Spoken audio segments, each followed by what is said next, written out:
Welcome to This Explainer. Today, we're totally flipping the script on wealth.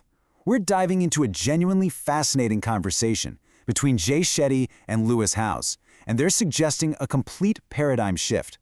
They want us to step away from that desperate, white-knuckled pursuit of quick cash. You know the one.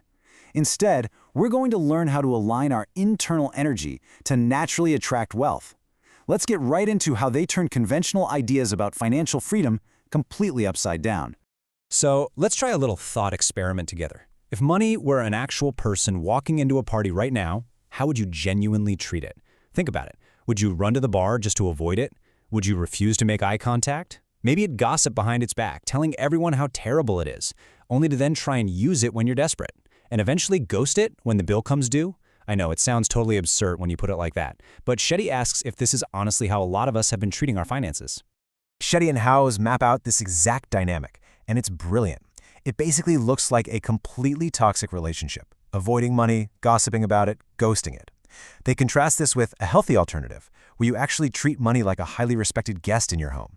In some traditions, like the reverence shown to Lakshmi, the goddess of wealth, people actively welcome that energy. They literally offer it a seat. They say thank you. As they point out, if you treat money like a toxic ex, why on earth would it ever want to stick around in your life? To start healing this, we need to diagnose the problem. That brings us to Section 1, Unpacking Your Money Story, where we look backward to understand where our deep-seated financial anxiety actually comes from. Lewis Howes gives us an incredibly actionable place to start here. Step 1 is simple, but honestly, it's pretty confronting. You've got to check your nervous system. What actually happens to your breathing when you open your banking app? Do you suddenly tighten up? Do you feel anxious? Step 2 is to analyze the money story you grew up with. Did your parents constantly fight over the cost of your sports gear? Did you always hear that things were just too expensive? According to Howes, your body is literally keeping score of those early financial arguments. See, this childhood programming creates a really stubborn scarcity mindset. Take Jay Shetty's background, for example. His childhood taught him that people with money must be doing something shady, which led to this deeply rooted belief that good people are poor. Lewis Howes, on the other hand, felt that because his family had less than his peers, wearing basic sneakers instead of those cool rollerblades, or having books instead of a Nintendo, he felt he was fundamentally beneath everyone else. They highlight that while these are two totally different backgrounds, they yielded the exact same result: massive financial insecurity. It all boils down to this absolutely crucial point they both agree on. Your beliefs dictate your behaviors. It's really that simple. If you subconsciously believe that making money makes you a bad person, or that you're just inherently unworthy of wealth, your behaviors are going to automatically sabotage your opportunities. You will essentially keep yourself trapped in a state of lack just to protect your own ego. So how do we fix it? We move into Section 2, Helplessness to Helpfulness. This is where a fundamental shift in your internal energy becomes your single most powerful currency. We live in a culture that is absolutely obsessed with trying to make easy money. That usually means the high stress of chasing quick fixes, risky crypto hacks, or gambling your life savings on a shortcut. But Shetty and Howes argue we need to flip that. We should focus on making money easy. This isn't about winning the lottery overnight. It's about making the flow of money effortless by aligning your internal energy, providing genuine value, and developing actual, tangible skills. When your bank account is literally sitting at zero, Howes points out that your energy is your currency. Bringing passion, joy, and profound curiosity into a room is an incredibly valuable form of exchange. Think about those burnt-out, exhausted professionals who have been grinding for decades. What do they crave more than anything else? They crave the infectious, youthful energy of someone who is genuinely excited. When you're flat broke, offering that kind of energy is a massively powerful way to get your foot in the door. Jay Shetty anchors this concept with such a great story. He recalled meeting a waitress at a totally regular, non-fancy restaurant, but she brought so much intense passion and care to her job that she ended up getting 3 corporate job offers right there at the table. Seriously, she didn't hand them a resume, she handed them incredible energy. And psychologically, the studies totally back this up. Servers increase their tips simply by establishing a connection, introducing themselves by name, making genuine recommendations, and complimenting the customer's choice. Energy creates connection, and connection creates abundance. Which leads us perfectly into Section 3, the generosity habit. This explores a seemingly paradoxical concept, the idea that giving is actually the ultimate wealth-building habit. This brings us to a major paradox. You do not need money to be a generous giver. The biggest lie we tell ourselves is that we have to hoard our time, our energy, and our ideas, because if we share them, we'll be left with nothing. But Shetty argues that holding on to resources out of fear only locks you tighter inside a prison of scarcity. Generosity, believe it or not, is actually your gateway out. And you can see how this compounds over time in the real world.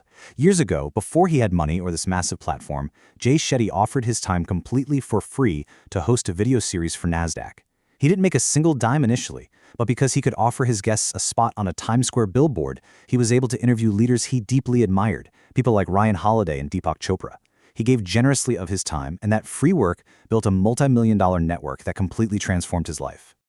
Now, this spirit of generosity extends to how you handle the cash itself through what author Ken Honda calls the happy money practice. It's wonderfully simple. Step 1. When money enters your life, whether it's a huge paycheck or just a random penny, you say, thank you. Step 2 is the real game changer, though. When money leaves your life to pay a bill, you say, thank you for the ability to live. Thank you for the phone plan that lets me call my mom. Thank you for the electricity keeping my house warm. Honda emphasizes that this simple practice forces a massive shift from anxiety straight into gratitude. Let's transition to the final major realization of our explainer today. Section 4, investing in yourself. Here's how to take these concepts and invest the little resources you do have to create true, lasting wealth. Shetty and Howes address a question that comes up literally all the time. If you only had $1,000 to your name, where should you put it? People immediately shout out answers like crypto or real estate funds. But listen, if you don't know anything about those industries, dumping your only savings into them is just disrespecting the market. It's chasing a quick fix. So if you only have $1,000, where is the absolute safest, highest yield place to put it? Their answer? You invest it in the currency of self. Lewis Howes lays out a really clear blueprint for this. You spend that money on a course or a coach to give yourself the courage to learn a new skill. That courage builds your confidence. That confidence completely shifts your internal belief in your own worth. And as we explored earlier, beliefs dictate behaviors. Suddenly, a person with this new mindset is charging more, asking for bigger opportunities, and naturally attracting wealth. When you rewire your brain this way, things get really interesting.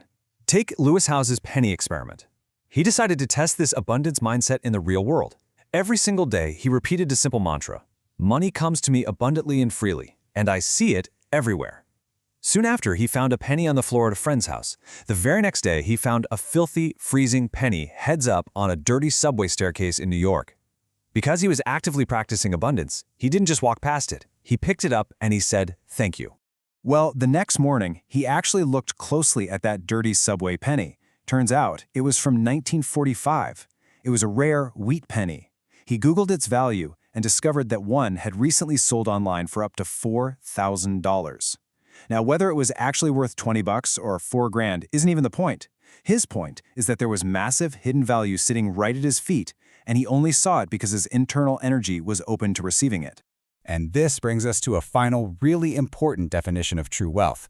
The sources frame it as an internal state of emotional freedom built on confidence, rather than just having a high net worth.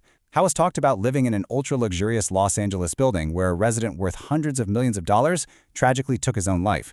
The size of a bank account just cannot save someone if their internal relationship with themselves and their money is deeply broken. Miserable millionaires are everywhere, you know? True wealth, they argue, is living comfortably beneath your means and feeling completely emotionally free. Which leaves us with a final provocative question to think about. What are you going to do today to invite money into your life as a welcome guest? Are you going to change the way you speak about it? Are you going to try saying thank you the next time you pay your electric bill? Are you going to bring incredible energy to a job you currently kind of hate? The shift from scarcity to abundance doesn't start in your wallet, it starts right in your mind. Changing the energy changes the outcome. Thanks so much for joining me on this explainer, and I'll catch you on the next one.